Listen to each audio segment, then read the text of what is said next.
The Club Q shooting in the Springs has been released, giving more insight into what took place that night. News 5's Maggie Bryan's been digging through that document all day. She's live from Club Q in the Springs tonight. Maggie, you learned the suspect reportedly just pulled up and started shooting? Yeah, Rob and Diane, the document says surveillance video from the club shows the suspect parked their vehicle just feet from the entrance here and began shooting within 1 minute. The affidavit also details more about what the suspect reportedly told hospital staff that night, as well as what the 22-year-old's mom told police. New details are emerging of that tragic night at Club Q. On Wednesday, the El Paso County District Court released the arrest affidavit. It shows a photo taken from the bar's surveillance video of the suspect getting out of a car just feet from the club's entrance. Police say the suspect was wearing a bulletproof vest and carrying an AR-15 style rifle. I heard 4 to 5 shots ring out. We all thought it was the music. According to the affidavit, witnesses told police they heard the suspect reload the gun after the first round of shots. Another set of shots went off, and these were closer. So when I knew what was going on, I ran to the dressing room, and a customer followed me, and we got down on the ground. I told them to cut off all the lights. An officer states in the document they saw a cartridge for an AR-15 style weapon in the passenger seat of the suspect's car.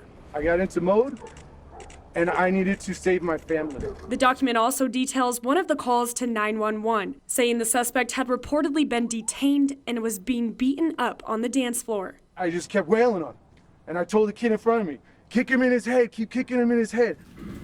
You guys that took him out are my hero. The affidavit also states the Club Q owner told police the bar had a plan in place for active shooter situations. Employees were trained to move patrons to the neighboring club in the same building connected by an entrance. Also in the document, police say they overheard the suspect apologize to medical staff at the hospital and claim to have been awake for 4 days. The affidavit says police also spoke with the suspect's mother that night. When asked about weapons owned by her or her son, she told police they owned nothing other than a folding pocket knife. The affidavit does not reveal any more about the other gun used, a handgun, where the suspect purchased it, or if it was a so-called ghost gun. That's an untraceable firearm that anyone can buy and assemble at home. In Colorado Springs, I'm Maggie Bryan, News 5. Maggie, thank you. And new information tonight from the FBI shows the agency knew about the Club Q shooter before a 2021 arrest for this threat. Take a listen. If they breach, I'm gonna blow it to holy hell.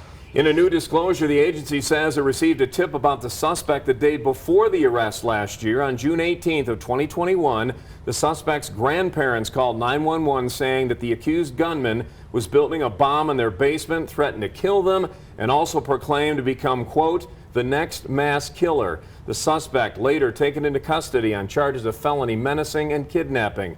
The FBI conducted an assessment, closed the case a month after getting the tip. So we're looking ahead for you. Very important motions hearing tomorrow in Colorado Springs related to the sealing of the documents detailing why those charges against the suspect were dropped last year.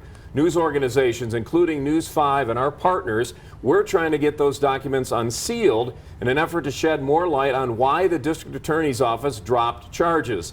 DA Michael Allen will not answer those questions. Here's why. By law, if a person faces charges which are subsequently dropped, that information is sealed to protect them. However, there remain questions about this decision relevant to the suspect not being subjected to Colorado's red flag law, where weapons can be taken away by the courts if it's proven the person is a threat to themselves or others. Now, there is speculation that if that had happened, the accused Club Q shooter would not have had access to any weapons to carry out mass murder. We will be in court for you tomorrow morning, bringing you the latest on News 5.